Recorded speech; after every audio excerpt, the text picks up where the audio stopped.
الله أكبر الله أكبر الله أكبر لا إله إلا الله والله أكبر الله أكبر ولله الحمد. الله أكبر الله أكبر الله أكبر لا إله إلا الله الله أكبر الله أكبر ولله الحمد. الله أكبر الله أكبر الله أكبر لا إله إلا الله الله أكبر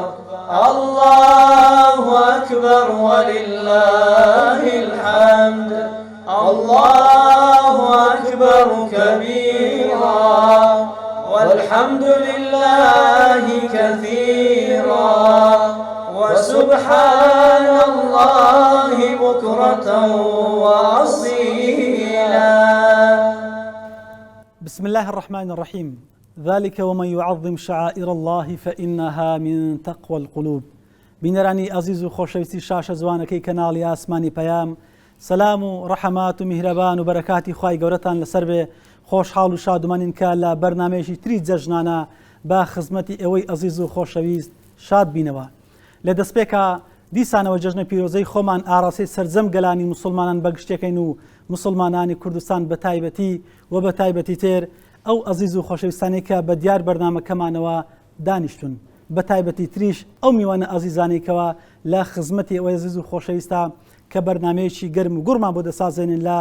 دەڤەری پشدەر و بیتوێنەوە هاتون. خۆشەویستان، دەخوازین کە خوای گەورە حەزی حاجەکانمان قبول کات و بە سڵامەتی بگەڕێنەوە و عیبادەت و پەرستشی ئێمەمانیش بە باشترینی شێوە قبول کات. خۆشەویستانم، لەو بەرنامەی جەژنانەدا لە خزمەتی ئێوەی عزیز و خۆشەویستە وەک بەسەرکردنەوە و جەژنە پیرۆزانەی دەڤەری پشدەر و بیتوێن کە پۆلێک لە دەست ڕەنجین و دەنگزێڕینی ئەو دەڤەرە لە خزمەتی ئێوەدا دەبن بۆ ئەوەی چۆن دەڵێ تعزیمکردنی شعاراتی خودایی لە جەژنی قوربانی پیرۆزە لە خزمەتی ئێوەی عزیز و خۆشەویستە. دەخوازین ئێوەی عزیز و خۆشەویستیش تا دواساتی بەرنامە لەگەڵمان من بۆی بتوانین جەوێکی پڕ لە جۆش و خۆش بۆ ماڵەکانتان و دڵەکانتان بسازێنین. ئێوەی خۆشەویست تا دواساتی بەرنامە لەگەڵمان بن. لە دەستپێکە لە جەژنە پیرۆزەی ئەو عزیز و خۆشەویستانە دواتریش بە دەنگە بە سۆزەکانین، دڵەکانتان پڕجۆشەکەین و هەروەها گوێشکەشتان دەڕازێنینەوە بەو ئەدا و دەنگ و سەدا خۆشە زڵارانی ئەو عزیز و خۆشەویستانە. سەرەتا بە خێراتنەکی گشتی زۆر بەخێربێن کە عەزیەتماندان لێوە ڕەهاتوون. دەخوازین کە بتوانین بە شێوەیەک لە خزمەتی ئەوزیان دابین کە دانیشتنیان بە هەدەر نەڕوە، دڵخۆش بن بە و دانیشتنەی ئێمەمان و واروە لەگەڵ دەنگ و سەدای ئێوەی عزیز و خۆشەویستیشە. کاک حاجی جان، کاک حاجی حەمید قەڵات زەی تەبعاً سەرەتا زۆر بەخێر بێ و جەژنشت پیرۆز بی، خوای گەورە لێتی مبارەکە ئینشەڵڵا. بەناوی خوای گەورە میهرەبان، سوپاس و ستایش بە پەروەردگاری جیهانیان، درود و سەلات و سەلامی هەمیشەیی بۆ سەر گیانی پاشی پێغەمبەرمان ئازیزمان خۆشەویستمان تاجی سەرمان محەممەد صلی الله تعالی عليه وسلم، وەلەوە سەرواز بکات بۆ سەر گیانی پاشی یار و یاوەران و خانەوادە و شوێنکەوتوانی تاوەکو ڕۆژی دوایی و ئەوانەی کەوا تامەزرۆی ئەوینی ئەو پێغەمبەرە ئازیز و خۆشەویستن صلی الله عليه وسلم. بەڕێزان، دەمەوێت لێرەوە دەستخۆشی لە جەنابتان بکەم مامۆستایی بەڕێز، و ڕێز و سپاس و ستایش دەستخۆشیمان هەیە بۆ کارمەندانی یەکێکی کارمەندانی کەناڵی ئاسمانی پەیام. دەستان خۆش بێ، سوپاس بۆ بەسەرکردنەوەتان، جارێکی تر سوپاسان دەکەین. زۆر بەخێر بێ، زۆر پیرۆزە ئینشەڵڵا خوای گەورە لێتانی قبولکە. کاک مەلا یاسین لە حاجیەوە زۆر بەخێر بێن، خۆشحاڵین، حورمەتمان بۆ هەموو خەڵکی ئەوێ و هەروە بەڕێزشان وەکو وەفدێکی وان هیوادارین کە مەجلیسەکان بڕازێن ئینشەڵڵا. لەدەستپێشە جەژن پیرۆز زۆر بەخێرەی. سپاس دەکەم برای بەڕێزی، الحەمدولله وەسەڵات وەسەلام علی رەسوول الله. سڵاو و ڕەحمەت و میهرەبانی خوای گەورە بڕژێ بەسەر گیانی پاش پێغەمبەری عەزیزمان صلی الله عليه وسلم و بۆ سەر ئال و ئەصحاب و یاوەران و شوێنکەوتە ڕاستەقینەکانی. داواکارین لە خوای گەورە مەشەکە بین لە شوێنکەوتە ڕاستەقینەکانی ئەو ڕێبازە. زۆر سپاسی ئەوەی بەڕێز و کەناڵی ئاسمانی پەیام دەکەین بۆ ڕخستنی ئەم دیدارە لە ڕۆژانی جەژندا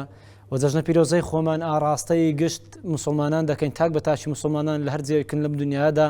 بە تایبەت حاجیانی بەڕێز خوای گەورە حەزی لێ قبول فەرموو بن و تاعەت و عیبادەتی ئەوانەشی فەرموو بێ کە لێرەوە لە ڕۆژیەکانی دەی حاجیان بە ڕۆژوو بوون و خوای گەورە لیان قبول بفەرمێ و وەسپاسی یەکە بێکەی ئێوەش دەکەین بۆ ئەم ماندووبوونتان و ڕێخستنێم دیدارەتان زۆر بەخێر خوای گەورە سەلامەتتان کات کاک عومەرجان بەخێر بەنیاخوا جەژنتان پیرۆز بێ زۆر سپاس سەرەتا بە ناوی خوای بەخشندەی میهرەبان دەستخۆشی لە جەنابتان و لە کەناڵە خۆشەویستەکەتان دەکەم جەژنە پیرۆزەی خۆم لە تەواوی مسلمانانی جیهان بەتەواوەتی و لە مسلمانانی کوردستان بە تایبەتی دەکەم خوای گەورە حەزی حاجیانمان قبول فەرمێ ئینشاءالله خوا بکاتە قسمەتی ئێمەش زۆر بەخێر ساڵ کاک سەفەرجان بەخێر بەنیاخوا جەژنتان خۆشەویستی بسم الله الرحمن الرحیم سەرتا جەژنی قوربان پیرۆز بێت لە تەواوی مسلمانان و یادارم ئەم جەژنە بێتە مای خێر و خۆشی بۆ تەواوی مسلمانان بۆ خاک وڵاتمان و دەستی ئێوەش خۆش بە بەرنامە جوانەمان دوو نەبن هەر هەبن ئینشاءالله دەستان خۆش زۆر بەخێر بن کاک مەلا ئەحمەدجان طبعا کاک ئەحمەد و کاک مەلا یاسین بران وانە هەبرای شیری هەمان هەر براین بەڵام برای شیرین وانە زۆر بەخێرین ناخوا جەژنتان پیرۆز بێ قوربان سەرەتا سوپاس بۆ نەرفەتە جوانە جەژنە پیرۆزەی خۆم ئاراستەی گشت مسلمانانی جیهانەکەم هیوادارم کەناڵەکەتان بێتە بڵند گوێشی بەرزتر بۆ دەرکەوتنی دەنگەونەکان و دووبارە جەژنە پیرۆزەی خۆم ئاراستەی گشت کوردستانیانی ئازیزەکەم زۆر بەخێر بن دەستان خۆش بیاخوا کاک ئەحمەد و کاک سەفەری بەڕێز وەکو ژەنی نەف لەگەڵمان دەبن کاک مەلا عومەریش بە هەمان شێوە بێت ناخۆنی فێوڵە مەلا عومەر خۆوە هەم دەفی لە ژەنی هەمیش دەنگێکی ماشەڵڵا زوڵالی هەن کاک حاجی حەمید ئەوەم حاجەکەم پێوە نایت چ دەوێ وانە یاخۆ خوای گەورە لێتی قبول بکاتە قسمەتی مسلمان بارەکەڵڵا لەگەڵ کاک مەلا یاسین بێکەوە ئینشاءڵڵا بە چەند مادەکی تایبەت بە زۆش و خۆش و هەروە چێژبەخش وە ڕۆحیش لەگەڵمان دەبن ئینشاءڵڵا جا پێم خۆشە لەبەرەوەی عادەتەن بینەر حەزی ئەوەیان هەیە جویان لە دەنگتان بێ بە مادەیەکەم دەست پێ بکەین هەر چۆن دەڵێ مادەم توی سە لێرە برا گەوری دانیشتی دەبێت بەلای تۆ دەست پێکەین ئینشاءڵڵا وەڵام من لێ شتم لەبیر و جەژنە پیرۆزەکەم لەگەیان با دوای بینەران و خۆشەویستان گلەی نەکەن نیش لێرەوە ئەوە جەمە تاخیری دەکەین بڵێ ئێستا جەژنە پیرۆزەی خۆم دەگەیەنم بە تاکتاشی مسلمانانی هەموو دنیا و هەموو کوردنشینان لە هەر شوێنێکی ئەم دنیا بن جەژنە پیرۆزەش لە حاجیانی خۆشەویست دەکەم خوای گەورە حەجیان لێ قبولکە و خوای گەورە خێر و سەدەقە و قوربانی مسلمانانیش قبولکە ئینشاءڵڵا ئامین ئامین یا ڕەبی سرودی مادەیەکەمان چییە بە ناوی ڕێگای نەجاتەوەیە زۆر باش هدر دروا همو عمرو حواسم لغيري تو كسيكي تر بناسم لغيري تو كسيكي تر بناسم هدر دروا همو عمرو حواسم هدر دروا همو عمرو حواسم لغيري تو كسيكي تر بناسم لغيري تو كسيكي تر بناسم أمن عبدك مظلوم ذليليم بحق إلا أتو واحد دناسم أمن عبدك مظلوم ذليليم بحق إلا أتو واحد دناسم تمنى ما لدر غير رحمتي تو دواي دردم هتا فرموي كساسم دواي دردم هتا فرموي كساسم هدر دروايا همو عمرو حواسم هدر دروايا همو عمرو حواسم لغيري تو كسيكي تر بناسم لغيري تو كسيكي تر بناسم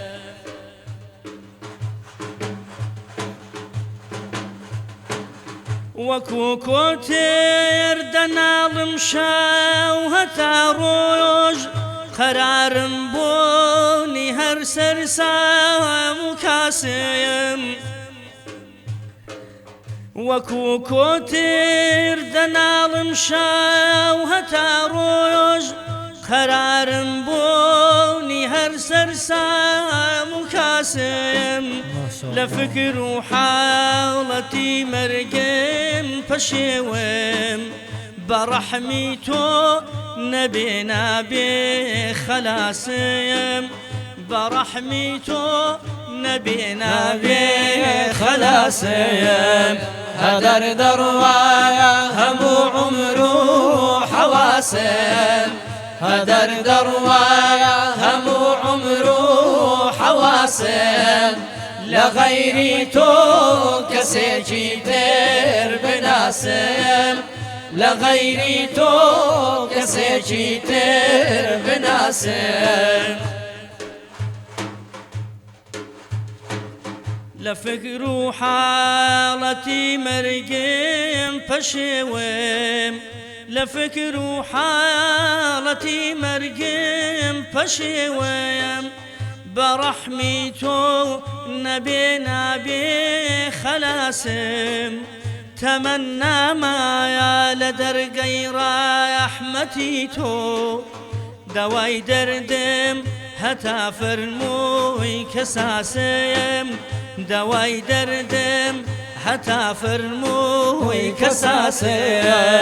هدر دروايا همو عمرو حواسم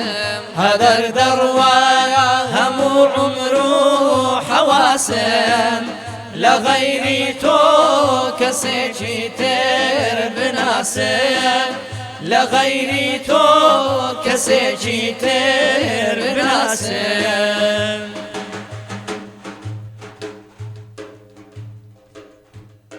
دەستان خۆش بی یا ڕەبی هەر ساغ و سڵامەت بن کاک حاجی بەڵێ باسەشی کورتی جەژنم لە بکە جەژن لە دەڤەری خۆتان بۆ نمونە عادەتەن جەژنی قوربان لە لای ئێوە چۆن دەڕوا قەزدم قوربانیە بە تایبەتی لە هەندێک منتیقا چۆن دەڵێ دەسە جەمی یەکرێ بۆی کە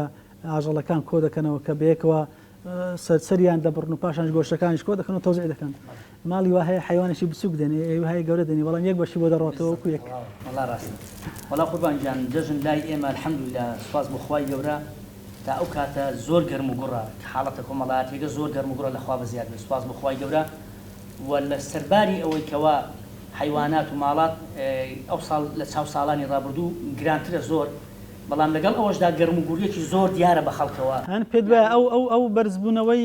نرخەکەی کاریگەری نەکردوتە سەرەوەی ئەوانێک نیازیان بە قوربانێکمان هەر کردویانە قەناعەت کە ئەگە بڵێم خەڵک گەرم و گورترە ڕەن بێ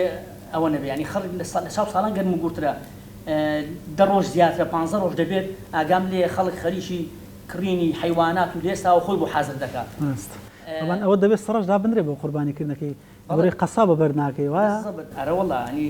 دەبێت پێشتر تۆ محاولی خۆت هەولی خۆت دەی بۆی بۆ ڕۆژی یەکەم ئەگە بەرد پێ ئەوان زۆر زۆر باشە چۆن دەڵێ جەژنەکەی پیرۆزتر دەکەین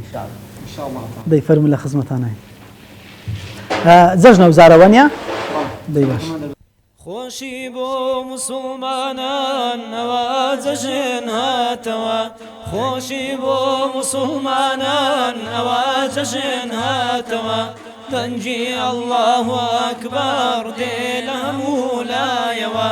دەنگی الله ئەکبەر دێ لە هەموو لایەوە ئەی مسلمانان هەموو ڕوو لە ماڵی خوا بکەن ئەی مسلمانان هەموو ڕوو لە ماڵی خوا بکەن لەگەڵ ئاسۆی بەیانە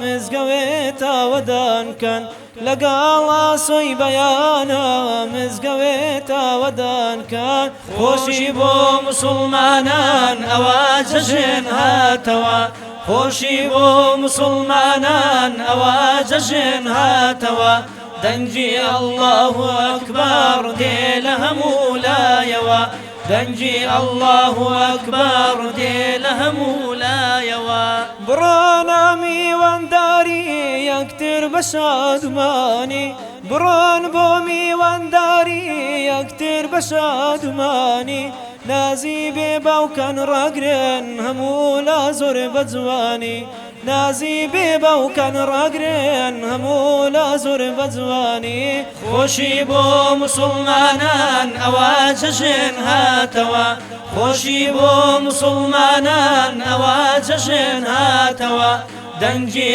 الله ئەکبەر دێ لە هەموو لایەوە دنجي الله أكبر ديله مولايوا جەژن مایەی خۆشیە دڵمان دەگاشێتەوە جەژن مایەی خۆشیە دڵمان دەگاشێتەوە دەست لە ملانەی یەکترکان ئیمانتان وێکانەوە دەست لە ملانەی یەکترکان ئیمانتان وێکانەوە خۆشی بۆ مسلمانان ئەوە جەژن هاتەوە خۆشی بۆ مسلمانان ئەوە جەژن هاتەوە دەنگی الله ئەکبەر دێ لە هەموو لایەوە دەنگی الله ئەکبەر دێ لە هەموو لایەوە خەڵکی ناوەرن جەژنە بەخۆشی گەڕایەوە خەڵکی ناوەرن جەژنە بەخۆشی گەڕایەوە سەدای بەرزی لەبەیکە هاتوو دەنگی دایەوە سەدای بەرزی لەبەیکە هاتوو دەنگی دایەوە خۆشی بۆ مسلمانان ئەوە جەژن هاتەوە خۆشی بۆ مسلمانان ئەوە جەژن هاتەوە دەنگی الله ئەکبەر دێ لە هەموو لایەوە دەنگی الله ئەکبەر دێ لە هەموو لایەوە یاخوا دەنگت هەر خۆش بێ و جەژنیشتان هەر پیرۆز بی ماشەڵڵا جەژن لەبەرەوەی ئێمەمان دوو جەژنمان هەیە چەندی تەعزیمی کەین و چەندی بە زۆش و خڕۆشەوە لەگەڵ بینین چەندی خۆتی لەگەڵمان دیکەی جا ئەوەی کە بە شعاراتەکانەیە یانەتە بە سەردانە یان بە نقڵە بەخشینەوە یان هەر چۆنێک کە تۆ پێ دوایە ئەو جەژنە گەرم و گوڕتر دەبی ڕوویەکی جوانتر نیشان دەدا بە جیهانی گشتی مثلەن ئیسلامیش بە تایبەتی چۆن دەڵێ ئەسپی خۆتی تیاتاو دەی بۆی کە من تەقوە القولوبەکە بدگرێتەوە ئێمەمانەوەی کەسێکە قوربانیەکە چەند خۆشە لە نوێژەکە بەشداری دەکەی دواتریشکە گوێ لە وتارەکە ڕاگرت پاشانیش ئەو جەژنە پیرۆزۆ گردن ئازای مسلمان زگەوتەکان ئەو جە پاشان سەردانی یەکتر دەکەن بەڕاستی دروشمێکی جوانە ڕق و بغز و چینە و هەرچێک لە دڵان هەیە وەلای دەنێت لە ڕای خوا لە پێنای خوا ئیدی گردنی خەڵکی ئازادەکە ینی پێم وایە باوەڕ ناکەم هیچ منهەج و ڕێسا و یاسایەکی تر بتوانانی شان بدا یان چەند نەک شان بدا تۆزی ئەو ئیسلام و دینی ئێمەش بچێنێ کە چۆن پەیامێکی جوان و عەزە بۆ ئێمەی ئینسانیت بە شێوەیەکی گشتیاتی مسلمانانیش بە تایبەتی کاک مەلا عومەرجیان دێنێ لای جەنابەت ماشەڵڵا دەنگی بەڕێزت دەنگێکی پڕ و خۆشە پێمان خۆشە ینی چۆن دەڵێ مادەکمان پێشکەش بکەی سەفەرمان پێ بکەی باشە ئینشاڵڵا ئەوی کە دادناوە چییە؟ الله الله ماشەڵڵا جا هەر بەخۆی ئەو مادەیە ینی چێژەش تایبەتی هەیە زاگەرە تو بێڵێ هەر 2000 خۆشتر وایە دەی ئینشاڵڵا جێ دەگرین شاقول ريحانا ونور مرزانا شاقول ريحانا ريحانا ونور مرزانا مدينة سنجوانا درماني دردانا مدينة سنجوانا درماني دردانا هرواك بالداران بفريم وبال هرواك بالداران بفريم وبال باسم مدينة بكم عرزي حال باسم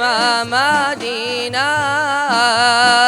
بكم عرزي حال شاقول ريحانا ريحانا ونور مرزانا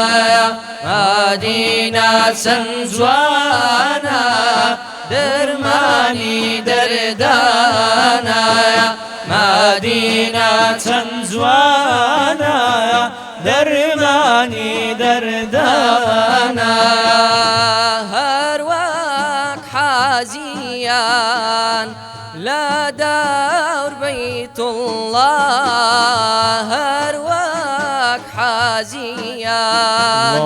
لا دار بيت الله دين بو زياراتك يا رسول الله دين بو زياراتك يا رسول الله شاقول ريحانا ريحانا ونور مرزانا مدينة سنجوانا درماني دردانا مدينة سنجوانا درماني دردانا هر خون بقربان قباي سوزيتو هر خون بقربان قباي سوزيتو قرباني يارو آلو بيتي تو قرباني يارو آلو بيتي تو شاقول ريحانا ريحانا ونور مرجانا مدينة سنجوانا درماني دردانا مدينة سنجوانا درماني دردانا يا ربي دست خوش بدمت خوش كاك أمرجان إمامان وكو مسلمان طبعا أو إسلام عامة رحمة للعالمين بلام تسان خوشين بزلي كردي زائمش وزارة زمانش مدانا بس زمانك كدشتي هوليرينيا معظم لاي قلاض ويا لاي دشتي زي أولاها والله زا قصدم أواها يعني تيكال شش لقر دينا أو يك النصوصة أو زي شان بشان عرفي شرعي أجر بيتواني نزنا بيبون من إمامان بزلي كردي برتمي خومان توني كات زجنا بيروزاني خومان كين براسي زوانا زوج زوانا أمان هر وكو بسر كردنوي دفري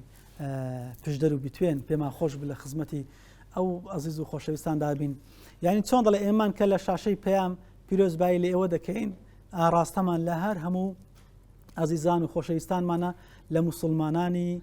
پشدرو بتوين زور راست زا كاك حازي جان بله مسائلي حاز كفرزي شخواي خواي قرس إيمي فرز كردوا إما مانش كهالجري أو دروش مش شعارتنا دبين بيدوا يعني إما مانا سند بابندي أو شرع بين بيدواني إما زوان تربين بهوي حاجة بهم دروش دينية كان معنا بله بدل نهاية يكم سند إنسان بابندي أو أمريكاني خواي جورا بأوندا تقوى زيادة طبعا لا خواي جورا برستينا إن أكرمكم عند الله أتقاكم خواي جورا دفرمي كلا يخواش برز بوي تواو لا خلشش بله لا خواي جورا محبوب خوشويس ذاك اللي خلقش ده وأمين جبي خلقن لدس زمان لت بس أكيد راس والله بله يعني مشتاق لزجنا لبون باز بكي كاج حازي جان بله يعني نال هربا باسي ججني حزي باري زنابتان صار روشتي وابز بله. ألمانيا بله. يعني سربردي أو حزي كبرسانا روشتن شيء ولا عدد ما بيتون ضل سيج بخش بيت زهل الروي حزني بيان وتل الروي لطيفة بما خوشة والله قربان جان سفري حج لكم لحظة وكذا روي ضل الدروة يعني بتسخوتني يعني بيش لا شد روح الدروة كذا بيش لا شد روح الدروة شو يعني بس آمادة باشي تبي خوش ترى بدلني شلون ضل الدلد آمادة بكيلي زور راسه يعني من دالي دو سالانه ما هو بكبجي ما شو من دالي دو سالانه يعني زور غريبة زور خوشويسة ونيا يعني برواده كي يعني لبيرتني قناعتك لبيرتني يعني ما قد جارزال لي وكبه تلفون او شانو ببير دهكبتو ما بس هناك لبيرتني ببلام او بروشيتني او عصفتني كوكو سفر دكي بوشويني شي ديكا لتشاو ابي انجالوي خيزانش لقلبويا اري والله تخاب ماسي خيزانك كرام برلا برنامج قلت مري خيزان قلت اري والله اري والله تعذبوا بيمبل ولا جمال جان برق مشكله اري والله يعني تيا بله يعني تون ضل اسفه كذا خواسي نا اسفني ولا خواب زياد الحمد لله يوانا بمبالغه تنزل مكة في اي تنزل تنزلني والله بمبالغه الحمد لله خيزان والله الخواب زياد جي شوارجني بوقتهم سباس بخواي جورا قفل ده تو خواي جورا لي من السنه خواي جورا لقى مسلمانا ان شاء الله بهم ولا شيء اسامك بتاخذ بس خلق شي داب خلق باش واحد اللي دوسي والله هذا خلق كيف خوتي بالتاكيد وراسه کاک مەلاسین وایە مامۆستا سەفەری حەج یەکەو لەحزە بە تایبەت لە زیارەتی خۆشەویست پێغەمبەر صلی الله علیه و سلم کە دەچی یەکەم ڕاز ڕۆشتە مەدینەیەوە بەڵێ یەکەم جار کە چوین لە مەدینە دابەزین یعنی دڵت دەخڵێ بەدەست خۆت یعنی پێغەمبەرێک صلی الله علیه و ئەمڕۆ سلم نەکرد بوو پێشتر عمرم کردو بەرەوەڵا بەڵام سەفەری حەج جیاوازە مەبەستم یەکەم لیقای خۆشەویستی خوای گەورە یاخود یەکەم لیقای بینینی کەعبەی پیرۆز کە تۆ چەندین ساڵ نوێژ دەکەی ڕاستە ڕوو لە قیبلە دەکەی بەڵام نازانی کوێ بەڵام لەوێ کە بە خۆت بە چاوی سەری خۆت دەبینی کەعبە کوێ و ڕێک یعنی وەکو چۆ بڵێ چاوی شەحن دەبێتەوە چاو تاقی شێ بۆ دروست دەبێتەوە ئیمان زیاد دەکاتەوە باس ناکەی نازانی چۆن باسی ئەو سەفەرە بکەی بەڕاستی لە خۆشیەکانی ئەوجا کۆمەڵێک دۆست و خۆشەویستی کە دەناسی کۆمەڵێک موسڵمانی دیکە شارەزا دەبی عادات و تەقالیدی چەندین مسلمانانی هەموو دنیا لێوە دەبینی لەوێ لەگەڵمان بوو خەڵکی چیچان بوو کە دەیدی بەجلی وەریش کوردیەوە زۆری پێسەیر بوو با بڵێن یاخود خەڵکانی دیکە لەوێ کە بەجلی کوردیەوە جا من وا بوو لە شارعێک بووین پێی دەگوتا جومیزە لەوێ مزگەوتیش گەورەی لێ بوو تۆزێک دوور بووین لە حرەمی مەکەی یەک دوو نوێژ فەریزەی ئەوا بزانم عەسر وەڵڵاهو ئەعلەم بۆم نەماتوانی بچین بۆ حەرەم لەوێ جەماعەتمان کرد وەڵام چوومە پێش وتم ڕوخسەتەیە بانگێکی بڵێم لەوێ دیار و یەکەم جار مەجالیان پێ نەدام وتیان کاکە دوای نوێژ وەرە تەجروبەیەکت دەکەین با زۆر درێژی پێ نەدەین لە مەکەی پیرۆز بەڵام ناو حرەم نا لە مزگەوت هیچکە بوو لە دەرەوە بەڵام زیاتر لە 1900 نوێژ خوێنەی زیاتر تێدا بوو هەر 1200 حاجی کورد لەوێ بوو لەنێو کاتی هاتبوون وتی بە دوای نوێژ عەسر وەرەوە دواتر چوومەوە وتی یەک دقە تەسویری کرد وتی بابینێرم بۆ شێخەکەمان دیار و خەتیبی مزگەوتەکە بوو بەڵێ یەکسەر وتی ئەحسەن بەزلی کوردی وتی خەڵ شوێ بتون کوردستان یەکەم دوو جار دووبارەی کردووە یعنی نازانم شارەزانە بوو وتی پاکستان وتم نا کورد وتی زمانتان چییە وتی خەڵ شوێ وتم عێراق وتی بۆ بە عەرەبی قسە ناکەی وتم ئەخرەمە کوردین کاکە لەوێ وتم کوردین و بەس معنی کوردی خۆمان قسە دەکەین لەوێ اینجا پێی سەیر و بەلایەوە کە بڵێن بانگەکەم بوو وتی ئەحسەن وتی زۆر چاکەوتی بۆ نوێژ عیشاوەرە هەرچەندە پێم خۆش نەبووستمەوە لەبەرەوەی نوێژی حرەمی مەکە بە 100,000 نوێژە ئەوم لە قیزە بەڵام لەبەرەوەی وعدم پێدا بوو هەر چوومەوە دواتر بەڵام لێ بانگم وەکتن زۆریان پێ خۆش بوو دەست خۆش بێ من دەڵێم شاری دڵم باغ و گوڵستانە ئەو کەچی لەم تەواوکەت من دڵێم شاری دڵێم باغ و گوڵستانە کەچی عەقڵەڵێنە قەسەبەی شۆڕشی مەستانە نەچی من دڵێم شاری دڵێم باغ و گوڵستانە کەچی عەقڵەڵێنە قەسەبەی شۆڕشی مەستانە نەچی من دڵێم نوختەی ئەو ڕاوزەی ڕێزوانە دەچم من دڵێم نوختەی ئەو ڕاوزەی ڕێزوانە دەچم ئەو دڵێنە ڕەشەجێ ڕاوگەی شەیتانە نەچی ئەو دڵێنە ڕەشەجێ ڕاوگەی شەیتانە نەجی من دڵێم شاری دڵێم باغ و گوڵستانە کەچی من دڵێم شاری دڵێم باغ و گوڵستانە کەچی عەقڵەڵێنە قەسەبەی شۆڕشی مەستانە نەچی عەقڵەڵێنە قەسەبەی شۆڕشی مەستانە نەچی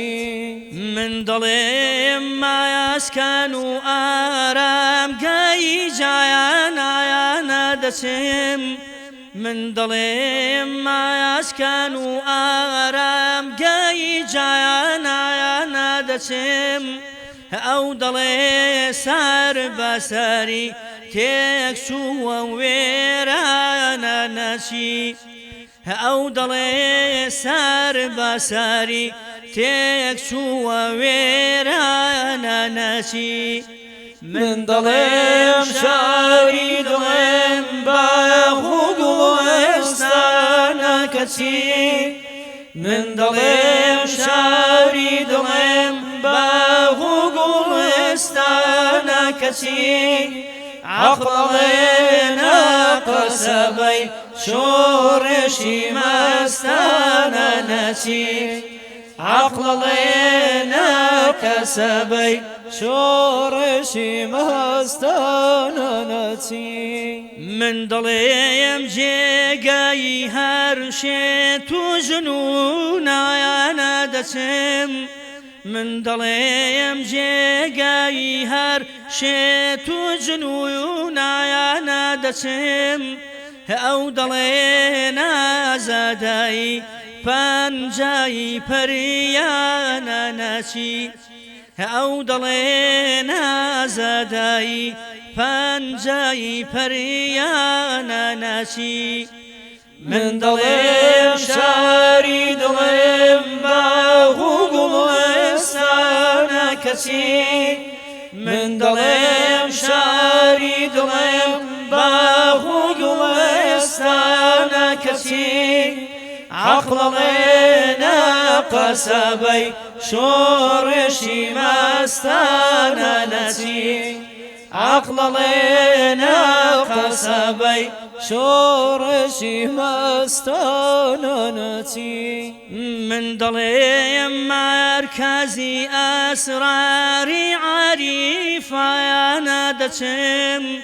من ضليم مركزي أسراري عريفة يا نادتم أو ضلي جيت معي شاوي حسودانا نتي أو ضلي جيت معي شاوي حسودانا نتي من ضليم شاري ضليم باغو قلستانا كتي من ضليم شاري ضليم باغو قلستانا كتي عقل لنا قصبي شورشي مستانا نتي عقل لنا قصبي شورشي مستانا نسي من ضليم واختي خطر ما من وقال غايانا دسم من ضليم واختي خطر ما يأمن وقال غايانا دسم او دلي كون جي جاي سارا بيكانا نشي او دلي كون جي جاي سارا بيكانا نشي من دلم شاوري دلم باغو قلستانا كسي من دلم شاري دلم باغو قلستانا كسي عقل لنا قصبي شورشي مستانا نسي عقل لنا قصبي شورشي مستانا نسي لم همو شونونا ساري سور ما كامل لم همو شونونا ساري سور ما كامل من ضلم جوانا بسم او ضلي وجوانا نسي من ضلم جوانا بسم او ضلي وجوانا نسي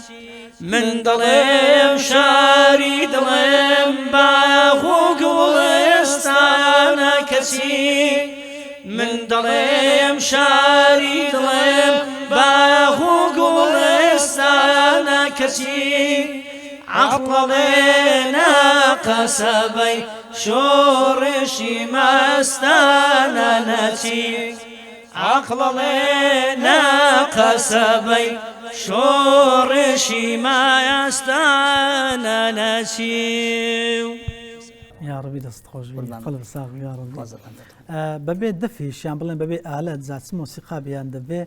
اويش تيجي شتابتي خويه طبعا راست والله سوندلي ريك درو ببي اولا بونا ودركان دستان خوش بي اخوات دستي واش خوش بس خاص سلامتك يا ربي كاغ حازي من حزم لي بسياري اوبكم بله برستان هم كليب مان بيني وي همش ما ديتريش مان هن بون منما لە ڕاگەانی ئیسلامیەکان هەم دەبیستین و دای دەبەزێنین دەستپێکی جەنابتان لە کاری هونەریەکەی بوو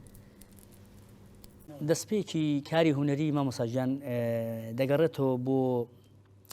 وەکو کلیپ کە کردبێتمان لە 2002 کرد مادەی تۆمار مادەی تۆمار وەڵام مادەی تۆمار لە 94ەوە هەمە ساڵی 1994ەوە هەمە نەک ئەوەی کە گوتوتەوەی تۆمار کرابی ئەوەی کە تۆمار کرابێ سەرەتای لە سەرەتای وەڵام لە 2002 وەڵای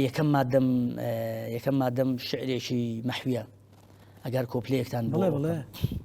دیارم دایری عیشقاجێ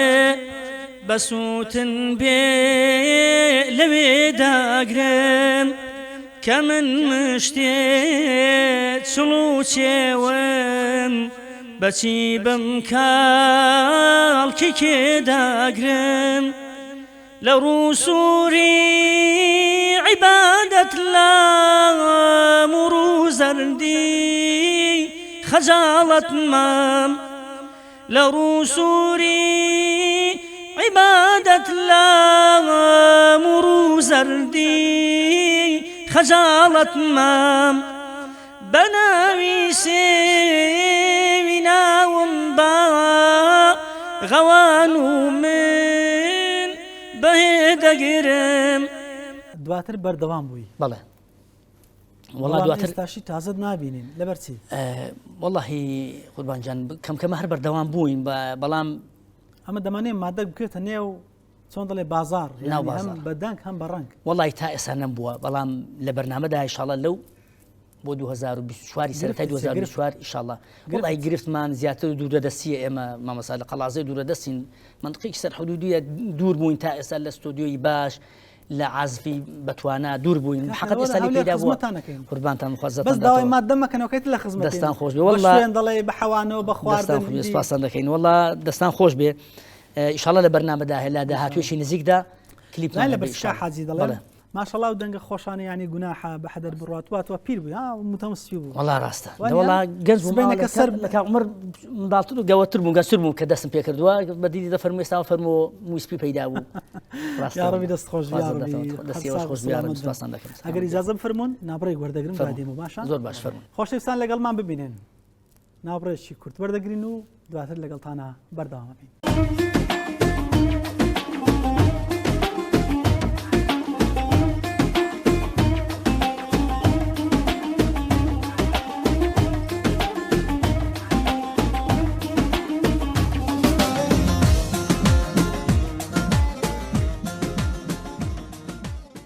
دووبارە سەلامی خوای گەورەتان لەسەر بێ ئازان و خۆشەویستان هەموو ڕۆژێکتان هەر جەژن و هەموو جەژنێکتان شادی و کامەرانی بێ خۆشەویستان لەگەڵتانە بەردەوامە بین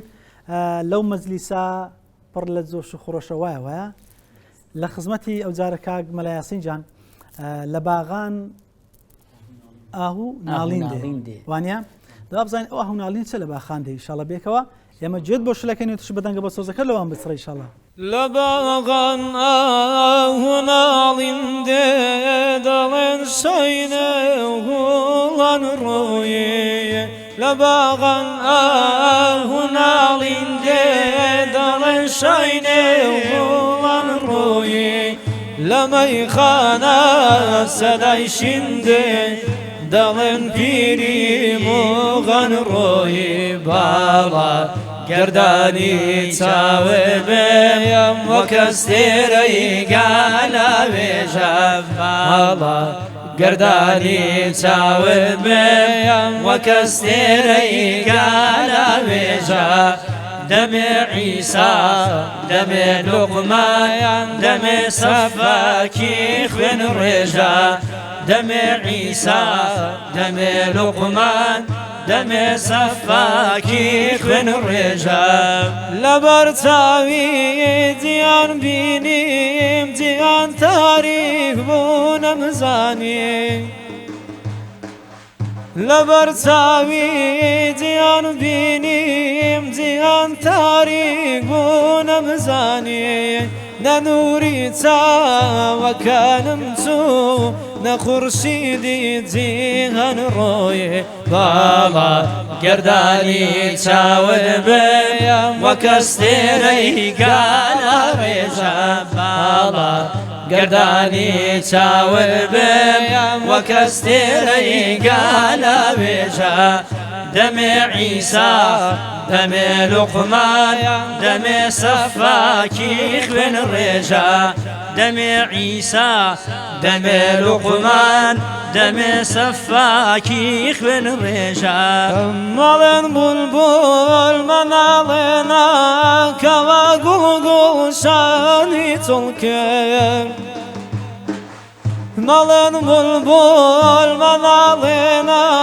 کەوا گوڵگوڵشانی چڵکرد دڵارامی نەما قوربان کە ئارامی دڵان ڕۆیێ باڵا گردانی چاون بێم وەکەستێرەی گالە وێژە باڵا گردانی چاون بێم وەکەستێرەی گالە وێژە دەمێ عیسا دەمێ لوقمان دەمێ سەفاکی خوێن ڕێژە دەمێ عیسا دەمێ لوقمان دەمێ سەفاکی خوێن ڕێژە سەحەر مەستان نەغەد بولبول بە شادی بۆ تاوافی گوێڵ سەحەر مەستان نەغەد بولبول بە شادی بۆ تاوافی گوێڵ کەدی بەغبێ گوڵە دەغبوو بەسەد ناڵە و فوقەن ڕۆیی باڵە گردانی چاوت بێم وەکەستێرەی گالە وێژە باڵە گردانی چاوت بێم وەکەستێرەی گالە وێژە دەمێ عیسا دەمێ لوقمان دەمێ سەفاکی خوێن ڕێژە دەمێ عیسا دەمێ لوقمان دەمێ سەفاکی خوێن ڕێژە بەناڵی بولبول و قمری دڵم بۆیان هەردەگرێ بەناڵی بولبول و قمری دڵم بۆیان هەردەگرێ گوڵێکی سار و باڵم بوو بە تاراجی خەزەن ڕۆیی باڵە گردانی چاون بێم وەکەستێرەی گالە وێژە باڵە گردانی چاون بێم وەکەستێرەی گالە وێژە دەمێ عیسا دەمێ لوقمان دەمێ سەفاکی خوێن ڕێژە دەمێ عیسا دەمێ لوقمان دەمێ سەفاکی خوێن ڕێژە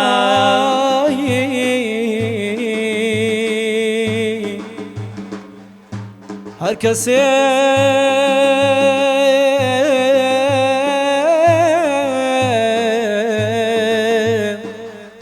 هەر کەسێ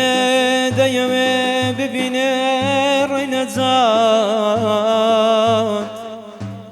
با بخوێنێ بۆ ڕۆحی محەممەد صەلات اللهم صل على سيدنا محمد وعلى آله وصحبه وسلم اللهم صل على حبيبنا محمد وعلى آله وصحبه وسلم اللهم صل على شفيعنا محمد وعلى آله وصحبه وسلم كاك عمر جان دەنگت لە بابەتە عیرفانەکان ماشەڵڵا دێ زا چاوەڕ دەکەین کە بابەتێشتران پێشکەشی ئینشاءڵڵا ساحەتی سەد جەنەت ئینشاءڵڵا بتوانین زەویشی تایبەتمان بۆ بڕاخسەنێ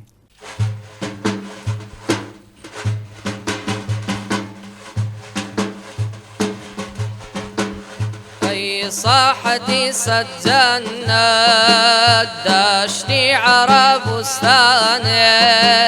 أي صاحتي سجنات داشتي عربستانات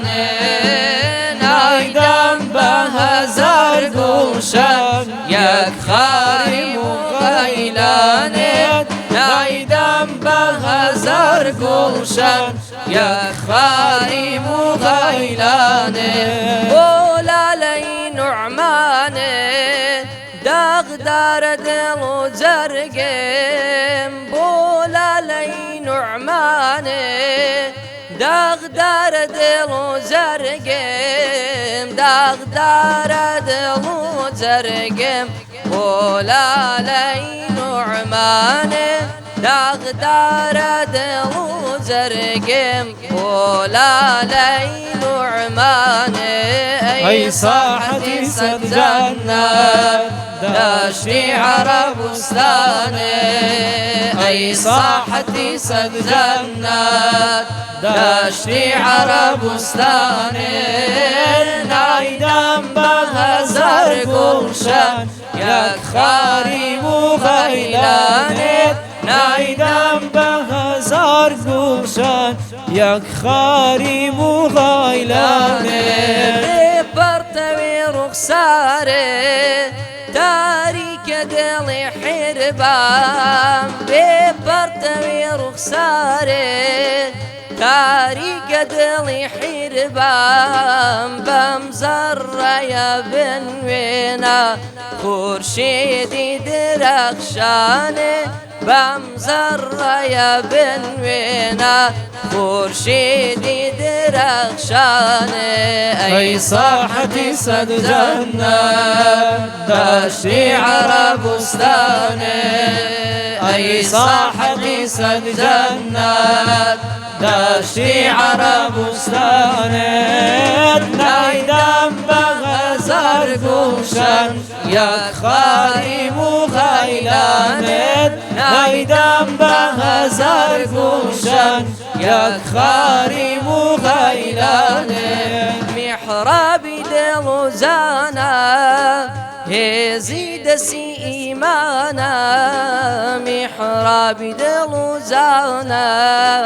هزيد سي إيمانا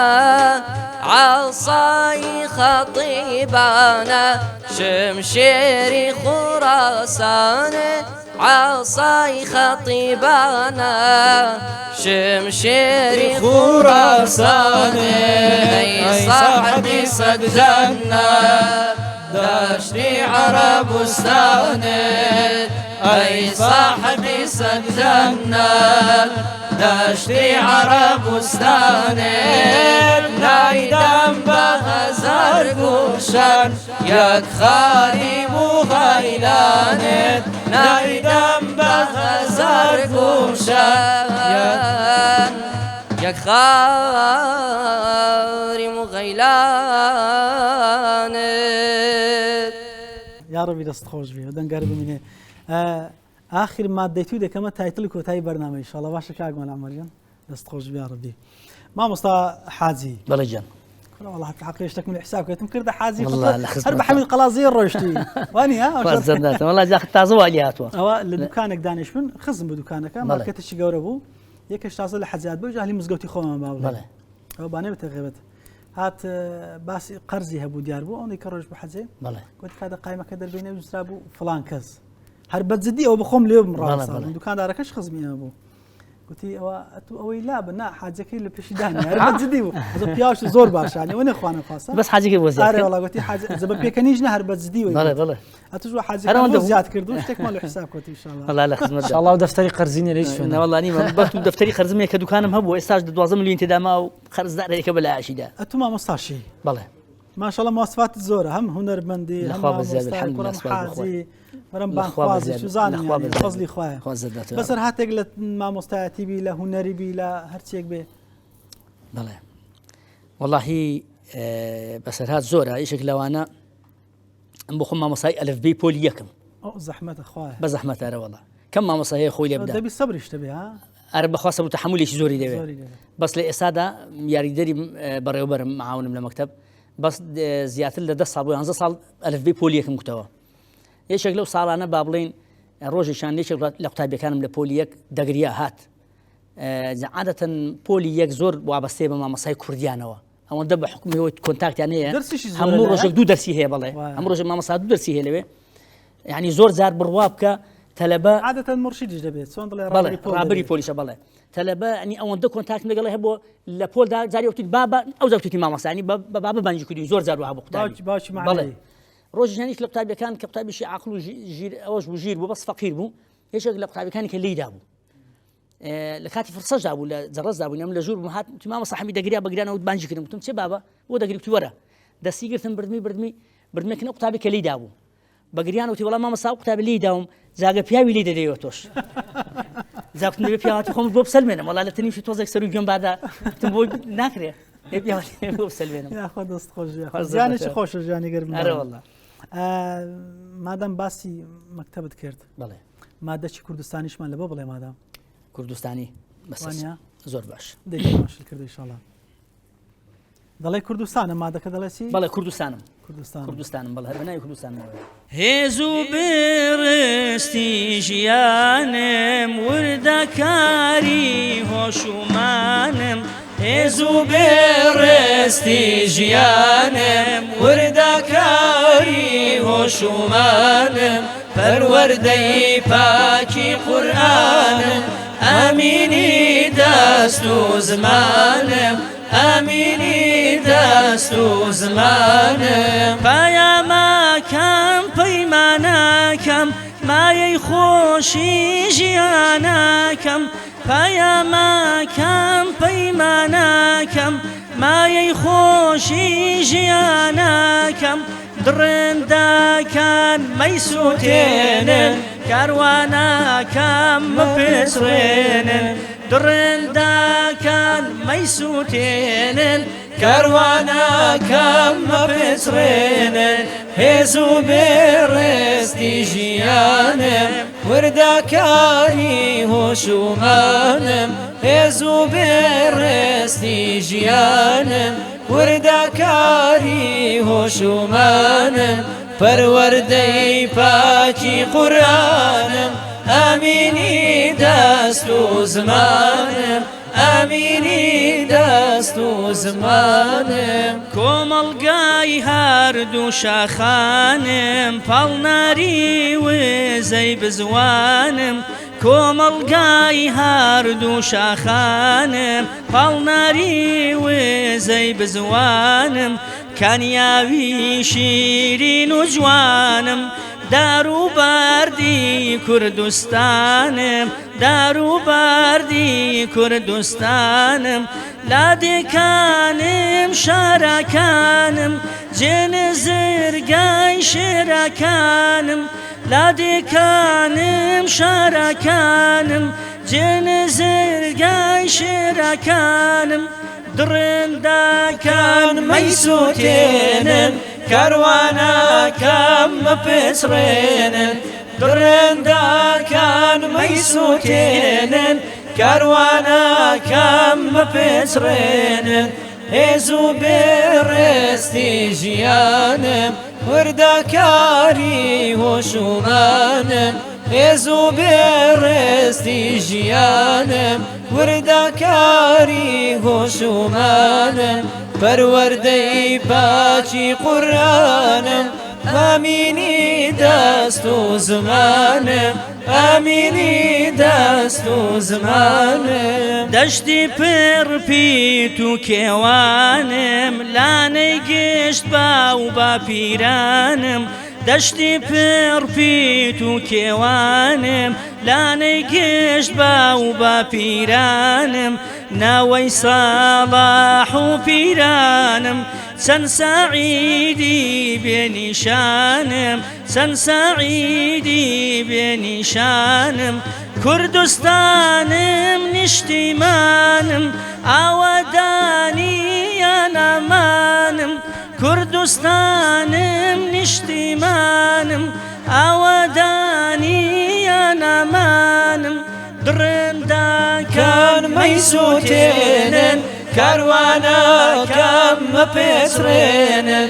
درێندەکان مەیسووتێنن کاروانەکەم مپسڕێنن هێز و بێڕێستی ژیانم وردەکاری هۆشومانم هێز و بێڕێستی دەستی ژیانم وردەکاری هۆشومانم پەروەردەی پاچی قورئانم ئەمینی دەست و زمانم ئەمینی دەست و زمانم شارە زور و هەورامانم شار باژێر و بادینانم شارە زور و هەورامانم شار باژێر و بادینانم هەر لە کوێستان تا گەرمیانم هەر لە زاوی تا ئەسمانم هەر لە زاوی تا ئەسمانم پیر و ژن و گەنجەکانم خەندەی لێوی مناڵانم پیر و ژن و گەنجەکانم خەندەی لێوی مناڵانم درندەکان مەیسووتێنن کاروانەکەم مەپێچڕێنن درندەکان مەیسووتێنن کاروانەکەم مەپێچڕێنن کاروانەکەم مەپێچڕێنن یاڕەبی دەستخۆش یاڕەبی سەلامەت و پایدار بن ئینشاءالله هەر لەوێ تا ئێرە زۆر بەخێرن ئەمە لە خزمەتتان دڵتان خۆش کردین ئینشاءالله بینەرانیش بێتانەوە دڵخۆشە سپاسی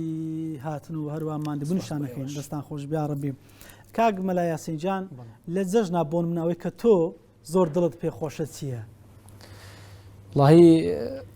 ئەوەی من دڵم پێخۆشەوێ ئەو دوو جەژنەی کەوا خوای گەورە بۆی دیاری کردوین جەژنە لە خواوە جەژنێک نین ئێمە دەستی مرۆڤ تێدا مرۆڤ بۆ خۆی دروستی کرد بێ هەر جەژنێک مرۆڤ دروستی کرد بێ یعنی ئەگەری گۆڕانکاری تێدا هەیە مرۆڤ دەستکاری بکە بۆ بەکەیفی خۆی هەم ڕۆژەکانی هەم کاتەکەی بەڵام جەژنی ڕەمەزانەوە زایدەن جەژنی قوربان جەژنێکن کەوا لای خوای گەورە دیاری کراون بۆمان ئێمە مسلمانیش لە هەر وڵاتێک بین هەر قەومێک بین یعنی ئەوە جەژنێکی کلتورینە کورد وەکو خۆی تایبەت بەخۆی و عەرەب تایبەت بە خۆی و ئەفغانی و تورک و ئینگلیز وەر قەومێک ئەو جەژنانە بەهۆی مسلمانەتیمانەوە بەڕاستی هەموو قەومێک و هەموو گەلێک کۆ کردوێتەوە پێکەوە یعنی کوردێک لەو لێرەوە ئەمریکێک لە ئەمریکاوە بەریتانیەک لە شوێنی خۆی و عەرەبێک لەو سەرەوە هەمویان بێکەوە جەژنمانە بۆی ئەم جەژنانەوە جا بەڕاستی ئەوە جێگای دڵخۆشە کە بەڕاستی بۆتە هۆی دەستە جەمعی کۆکردنەوەی مرۆڤایەتی لەسەر دەستی ئیسلامە زۆر باش کاک مەلا یاسین جان بەڵێ حەزمێ مادەشترمان لە بۆ بڵێ جا چ دەڵێ بێکەوە سەفەر دەکەین لە بۆ مەدینە چ دەشڵێ سەڵاواتی لە بۆ دەنێرین کامت پێ خۆش کامەی بە ئێوە خۆشەمە کێشەمانێ لە خزمەت داینە سەفەر بکەین سەڵاوات دەین حەز دەکەی بە سەفەر بکەین چونکە بەڕاستی لە موسیمی حەجیشدا حاجیانمان لە حەجن زۆر کەسی شەیە کە بەڕاستی بە ئاواتی ئەوێ بگات بەو شوێنە ئینشاءالله خوای گەورە بە هەموو مسلمانێکی ئاسان دەکا و بە قسمەت هەموو کەسێکی دەکا ئامین یا ڕەبی یاڵە با بێکەوە سەفەرکەین ئینشاءالله سەفەر ئەکەم ئازیزانم سەفەرم شای سەفەرانە سەفەر ئەکەم ئازیزانم سەفەرم شای سەفەرانە بەرەو مەککە کەعبەتوڵڵاه بەرەو شاری ڕەسوول الله بەرەو مەککە کەعبەتوڵڵاه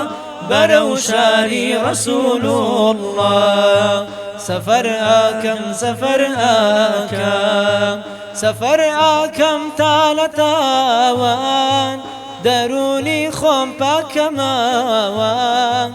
سەفەر ئەکەم تا لە تاوان دەرونی خۆم پاکەمەوە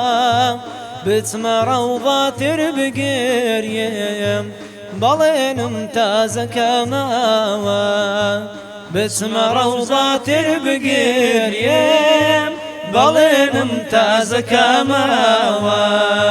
سەفەر ئەکەم سەفەر ئەکەم سەفەر ئەکەم ئازیزانم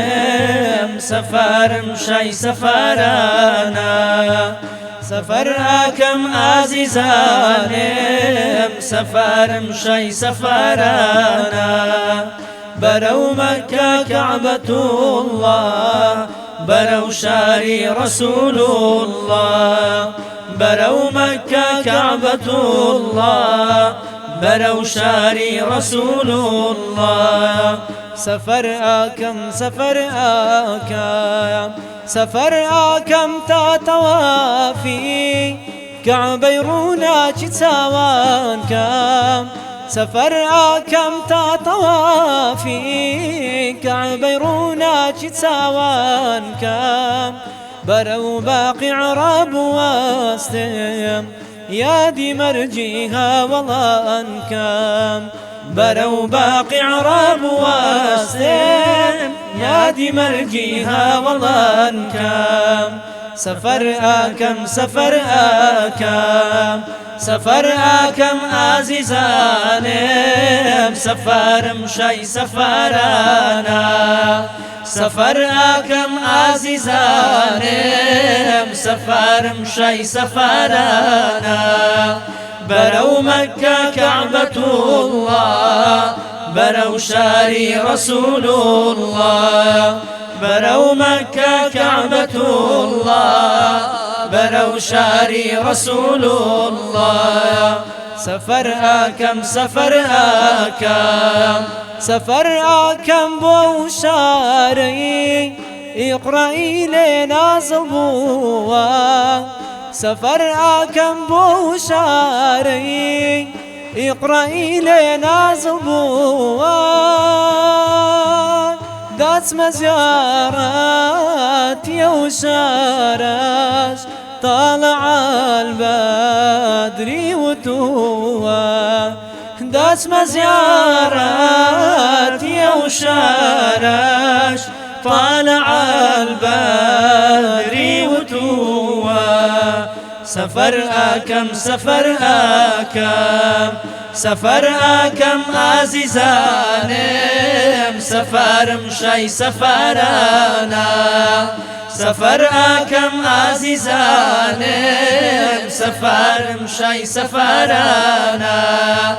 برو مكة كعبة الله برو شاري رسول الله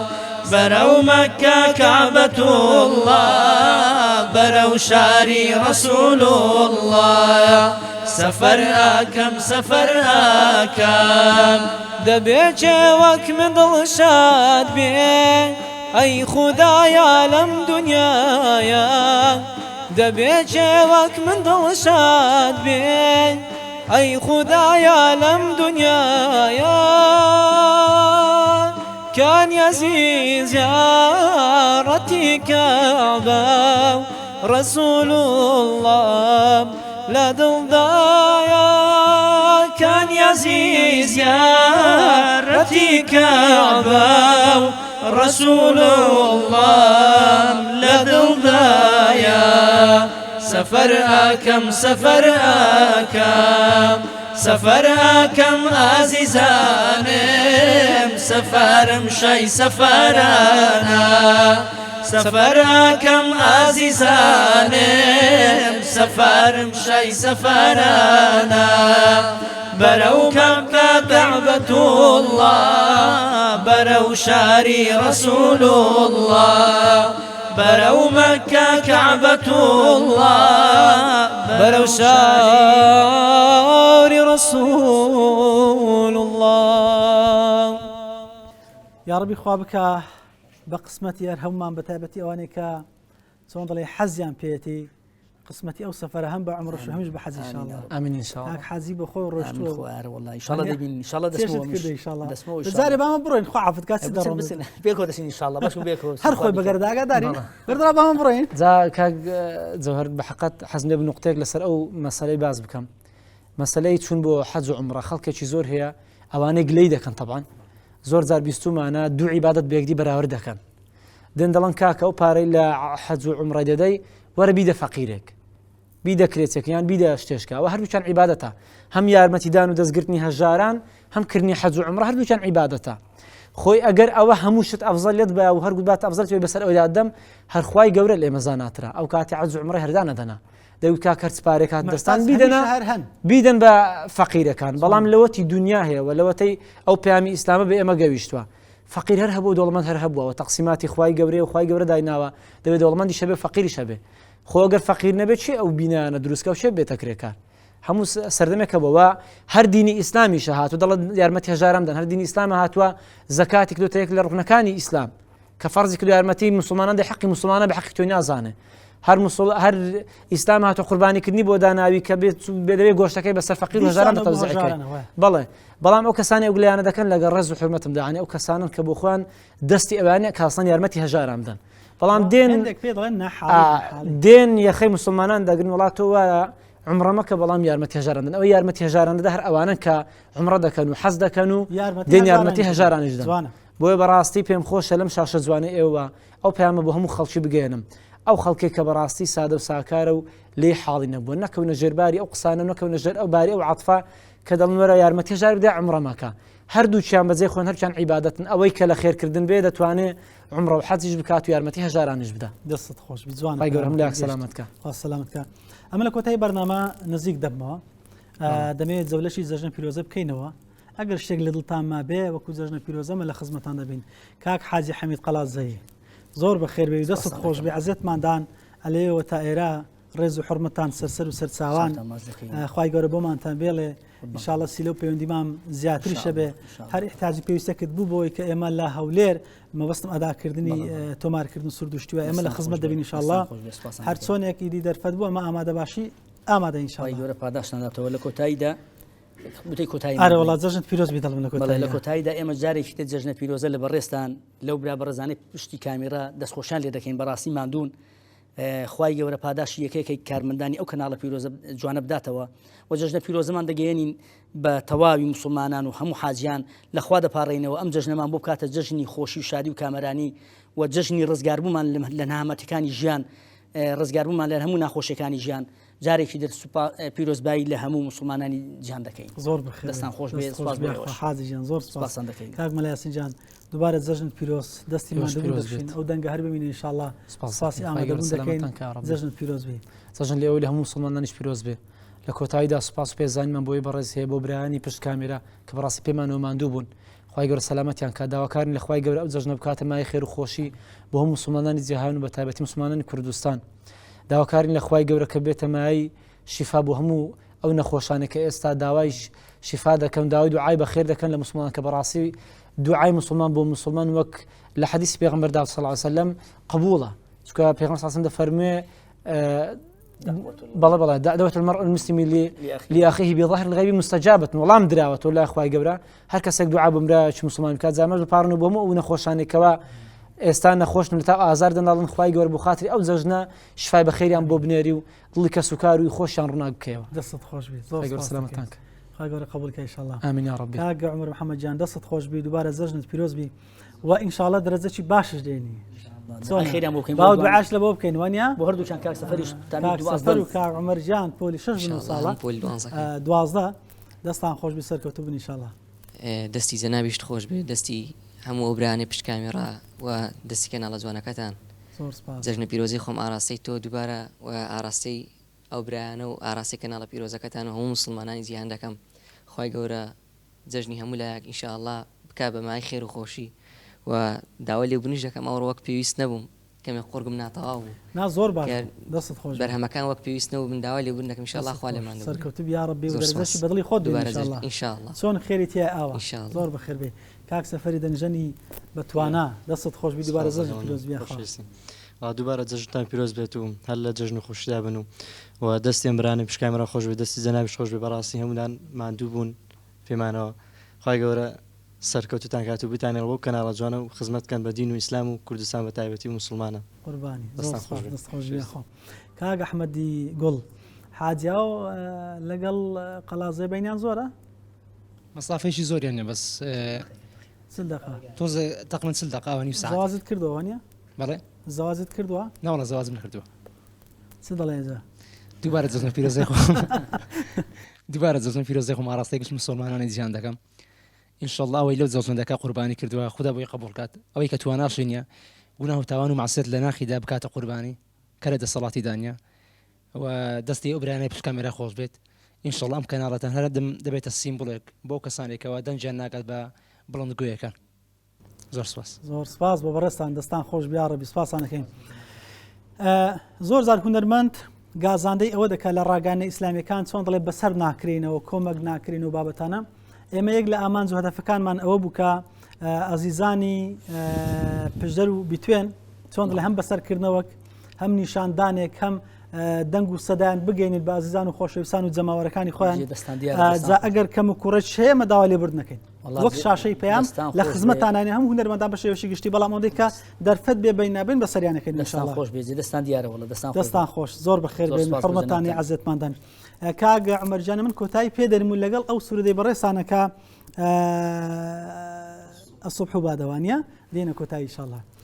سوپاسانەکەین دووبارە زۆر بەخێر بن حڕمەتانی سەرچاو بینەرانی عەزیز و خۆشەویستی شاشە جوانەکەی کەناڵی ئاسمانی پەیام لە ئەو بەرنامەی جەژنانەکە لە خزمەتەوە عەزیز و خۆشەویستدا بووین خوازیارین کە بێتە جێگەی ڕەزامەندی خوا لە سەرەتا دواتریش ئەوەی عەزیز و خۆشەویست لەگەڵمانە دڵخۆش و سوودمەند و ئاسوودە و کامەران بوون خۆشەویستان دووبارە جەژنی قوربانی پیرۆز لە هەموو لایەک پیرۆزەکەین دەخوازین و دەپارڕین خوای گەورە بەخێر و خۆشی و سڵامەتی بەسەر هەموو لایەکمانی بجێڕی و ساڵانی ئایندەش ئاوا بە خۆشی کۆمان کاتەوە ئینشاءالله حەزی حاجیانمان قبول پەرستشی هەموو لایەکمانیش خوای گەورە لێمانی قبول کە سپاسی ئەزیزانمان لە دوای کامێرا سپاسی ئەو بەڕێزانی کە لەگەڵ بەرنامەمان بوون سپاسی ئەو خۆشەویستانش کە لێەوە هاتوون زۆر بەخێر بێنن ڕێز و حورمەتان سەر و سەرچاو دووبارە جەژنتان پیرۆز هەموو ڕۆژێکتان هەر جەژن و هەموو جەژنێکتان هەر شادی الصبح بدا من طلعته الصبح بدا من طلعته والليل دجى من وفرته والليل دجى من وفرته الصبح بدا من طلعته الصبح بدا من طلعته والليل دجى من وفرته والليل دجى من وفرته كسي أميني لمع الله به مهماني عزيز ذاتي الله بك سي أميني لمع الله به مهماني عزيز ذاتي الله به الصبح بدا من طلعته والصبح بدا من طلعته والليل دجى من وفرته والليل دجى من وفرته ستزار بكوشري عاشق باتير ساتر بو عاشق اكوش تاوى ستزار بكوشري عاشق باتير ساتر بو عاشق اكوش تاوى الصبح بدا من طلعته الصبح بدا من طلعته والليل دجى من وفرته والليل دجى من وفرته تساوي برواني بوني وتواني أبي بعاشق أبروي كواني تساوي برواني بوني وتواني أبي بعاشق أبروي كواني الصبح بدا من طلعته الصبح بدا من طلعته والليل دجى من وفرته والليل دجى من وفرته دلي بيادي تو نوراني بدلي بيادي تو نوراني لقى الفريشتا أبي بها ودم الصبح بدا من طلعته الصبح بدا من طلعته والليل دجى من وفرته والليل دجى من وفرته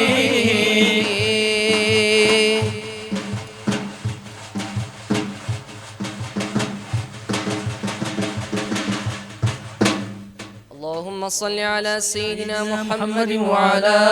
آله وصحبه وسلم. اللهم صل على حبيبنا محمد وعلى